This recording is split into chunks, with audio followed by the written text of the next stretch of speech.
जब से शेख हसीना बांग्लादेश के पॉलिटिक्स को छोड़ के इंडिया भाग के आई हैं, तब से बहुत ज़्यादा इंटरनेशनल एक्सपर्ट्स का ये कहना है कि इंडिया की डिप्लोमेसी का एक बहुत बड़ा फेलियर रहा है बांग्लादेश में।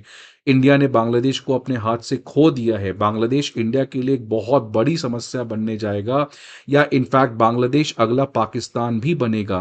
तो ये सारे अटकलें और कंक्लूजन्स के बियॉन्ड अब थोड़ा सा क्लैरिटी आ रहा है इंडिया और बांग्लादेश के रिलेशन में। आपने कल की न्यूज़ में देखा था किस तरीके से प्राइम मिनिस्टर मोदी मोहम्मद यूनुस से नहीं मिलेंगे यूनाइटेड नेशंस के समिट के दौरान। और ये बहुत हद तक प्राइम मिनिस्टर मोदी और एस जयशंकर का ये मानना है कि मोहम्मद यूनुस को इतना इंपॉर्टेंस नहीं देना चाहिए जितना वो समझ रहे हैं कि वो बांग्लादेश के पॉलिटिक्स में इंपॉर्टेंट है। इनफैक्ट इंडिया को ये समझ में आ रहा है धीरे धीरे कि मोहम्मद यूनुस एक टेम्पररी फिगर है बांग्लादेश के पॉलिटिक्स में। कभी भी उनके खिलाफ बहुत बड़ा प्रोटेस्ट या आर्मी की कंट्रोल या बीएनपी जो बांग्लादेश नेशनलिस्ट पार्टी है उसकी भी पावर अगर इलेक्शन होता है तो आ सकती है। इसीलिए मोहम्मद यूनुस को इतना इंपॉर्टेंस नहीं देना है।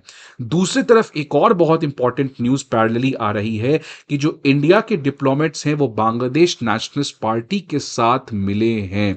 ये पहली मुलाकात हुई है जब से शेख हसीना भाग के गई हैं, उसके बाद से ये पहली मुलाकात है इंडिया और बांग्लादेश नेशनलिस्ट पार्टी, जो बांग्लादेश में सबसे बड़ी ऑपोजिशन पार्टी है। आपको पता है कि बांग्लादेश में दो पार्टी है, एक पार्टी अवामी लीग है जिसकी लीडर शेख हसीना है, और दूसरी लीडर है बांग्लादेश नेशनलिस्ट पार्टी जिनकी लीडर है खालिदा जिया। इंडिया का हमेशा से अवामी लीग के साथ रिलेशन तो अच्छा रहा है, लेकिन बीएनपी के साथ रिलेशन हमारा उतना अच्छा नहीं रहा है। और इनफैक्ट कई महीनों से हम बांग्लादेश नेशनलिस्ट पार्टी के साथ किसी भी तरीके का इंगेजमेंट या बातचीत नहीं कर रहे थे। और अब फाइनली जो इंडिया के एम्बेसडर हैं, जो इंडिया के एनवॉय हैं, बांग्लादेश के जो हाई कमिश्नर हैं, वो अब बांग्लादेश नेशनलिस्ट पार्टी के सीनियर लीडर के साथ मिलते हैं। तो ये भी एक बहुत बड़ी डेवलपमेंट है कि एक तरफ हम मोहम्मद यूनुस को साइडलाइन कर रहे हैं और दूसरे तरफ बीएनपी के साथ हम लोग बातचीत को अब स्टार्ट कर रहे हैं। तो क्या ये बताता है कि बांग्लादेश नेशनलिस्ट पार्टी आने वाले टाइम में अगर बांग्लादेश में चुनाव होता है तो ये चुनाव जीतकर आ सकती है? क्या इंडिया जो है वो अब अवामी लीग से हटकर बीएनपी की तरफ बढ़ रहा है? क्या इंडिया जो है उसको बीएनपी के साथ आना और बीएनपी का इंडिया के साथ आना ये दोनों के लिए बहुत ज्यादा फायदेमंद है?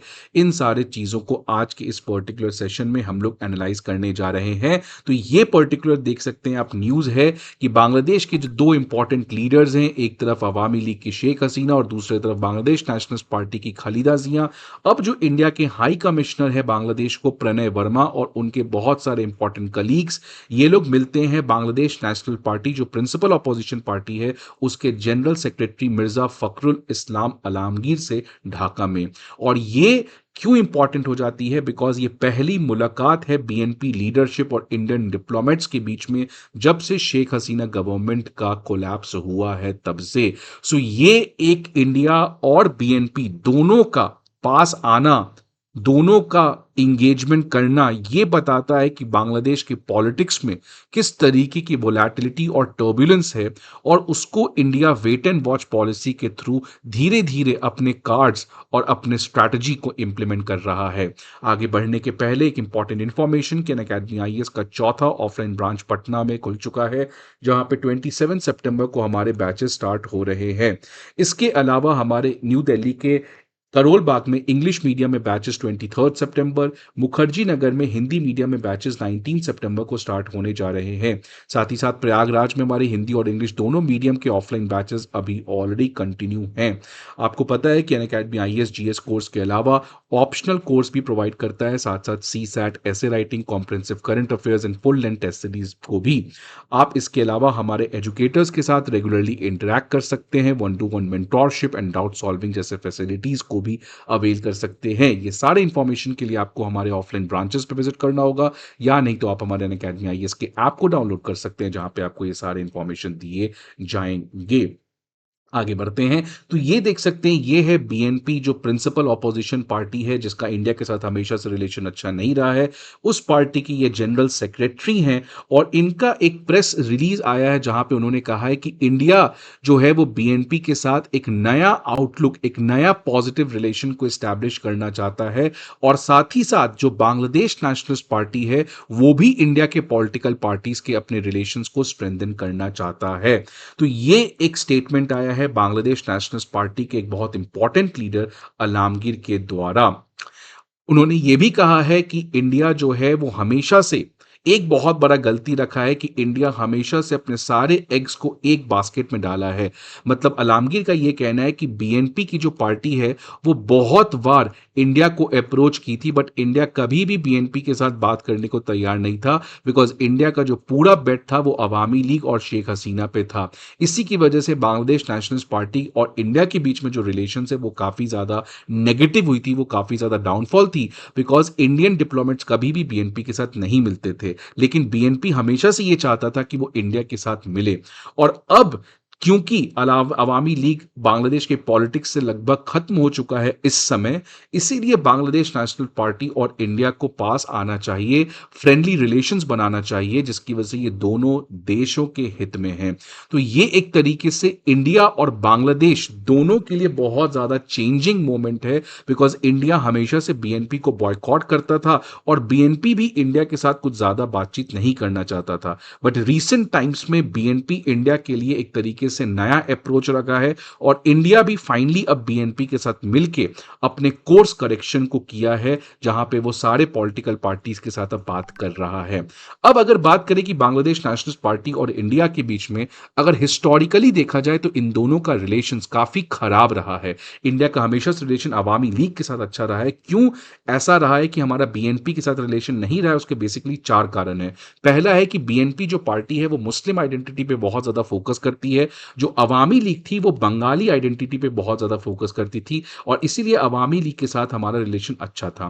क्योंकि ये मुस्लिम आइडेंटिटी पे बहुत ज्यादा फोकस करती है तो बीएनपी का रिलेशन जनरली पाकिस्तान के साथ अच्छा है, और क्योंकि पाकिस्तान और चाइना का रिलेशन अच्छा है तो चाइना का भी बीएनपी के साथ रिलेशन अच्छा है। साथ ही साथ बीएनपी जो है वो हमेशा से एंटी इंडिया एलिमेंट जो नॉर्थ ईस्ट में एक्टिव है उनको सपोर्ट करती आई है, और इसका बेस्ट एग्जांपल दिखा था 1996 से 2001 में, जहां पे बीएनपी ने बहुत सारे ऐसे इंसर्जेंट ग्रुप्स जो नॉर्थ ईस्ट में थे उनको वहां पे रहने की इजाजत दी थी।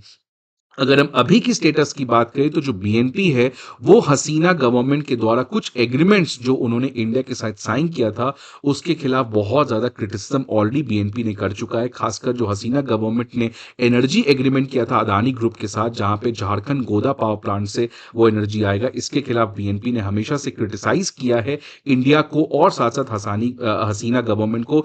इसके अलावा बीएनपी ने एक और क्रिटिसिज्म दिया है इंडिया को, और इंडिया को कहा है कि इंडिया बांग्लादेश बॉर्डर पे जिस तरीके की किलिंग्स हैं उसको हमें बंद करना चाहिए, बिकॉज ज्यादा लोग मर रहे हैं बांग्लादेश के साइड से। और तीसरा बीएनपी का हमेशा से क्रिटिसिज्म रहा है या इंडिया से डिमांड रहा है कि शेख हसीना को वापस से बांग्लादेश भेज देना चाहिए। तो रीसेंट टाइम्स में भी हम देखें कि बांग्लादेश की जो पार्टी है बीएनपी, उसका इंडिया के लिए कमेंटबाजी और इंडिया के साथ रिलेशन उतना अच्छा नहीं रहा है, लेकिन इसके बावजूद बीएनपी में एक नई शुरुआत देखने को मिली है। और बीएनपी का आप देख सकते हैं कि बीएनपी का एक बहुत बड़ा कार्डर रिसेंटली श्री कृष्ण जन्माष्टमी के समय उन्होंने हिंदू कम्युनिटी को सिक्योरिटी प्रोवाइड किया। साथ ही साथ बीएनपी के बहुत सारे लीडर्स ऑलरेडी कह चुके बांग्लादेश जो है it is not pro Pakistan, we will never be pro Pakistan. तो बीएनपी जो ट्रेडिशनली एक प्रो पाकिस्तान पार्टी रही है, बीएनपी जो इसका हमेशा से एक रिलेशन अच्छा रहा इंडिया के साथ, अब दिख रहा है कि बीएनपी में एक कोर्स करेक्शन, बीएनपी में एक नई शुरुआत दिखते हुए नजर आ रही है, जहां पे बीएनपी को यह समझ में आ चुका है कि आज हम इंडिया के अगेंस्ट नहीं जा सकते हैं। जिस तरीके से इंडिया की इस पूरे एरिया में पकड़ है, इंडिया का जो डिप्लोमेसी है उसके अगेंस्ट हम इस तरीके से नहीं जा सकते हैं। ये बहुत आश्चर्य है कि आप देख सकते हैं इंडिया एक तरफ बीएनपी के साथ एक नई शुरुआत कर रही है और दूसरी तरफ प्राइम मिनिस्टर मोदी यूनुस से नहीं मिल रहे हैं। ये इसीलिए नहीं मिल रहे हैं बिकॉज हमने ये पहले भी डिस्कस किया था अपने लास्ट वीडियो में कि यूनुस के अगेंस्ट ऑलरेडी प्रोटेस्ट बहुत ज्यादा स्टार्ट हो चुका है बांग्लादेश में, और इसलिए प्राइम मिनिस्टर मोदी और जयशंकर यूनुस को इतना इंपॉर्टेंस नहीं देना चाहते हैं। साथ साथ बांग्लादेश में इकोनॉमिक क्राइसिस भी हो रहा है और बीएनपी को पता है कि इस क्राइसिस को दूर करने के लिए हमें इंडिया का सपोर्ट चाहिए, और बीएनपी को एक और असलियत पता है कि अगर बीएनपी स्ट्रांग नहीं होगी, अगर बीएनपी को सारे कंट्रीज का सपोर्ट नहीं होगा, तो इसी बात का फायदा कौन उठा लेगा? आर्मी। तो बीएनपी को पता है कि बांग्लादेश की इकोनॉमी, बांग्लादेश में आर्मी को दूर रखना और यूनुस को भी इवेंचुअली पावर से हटाना, इन सभी चीजों के लिए इंडिया का सपोर्ट चाहिए होगा, और इसलिए आज बांग्लादेश नेशनलिस्ट पार्टी और इंडिया के बीच में रिलेशंस को बढ़ते हुए नजर आ रहा है।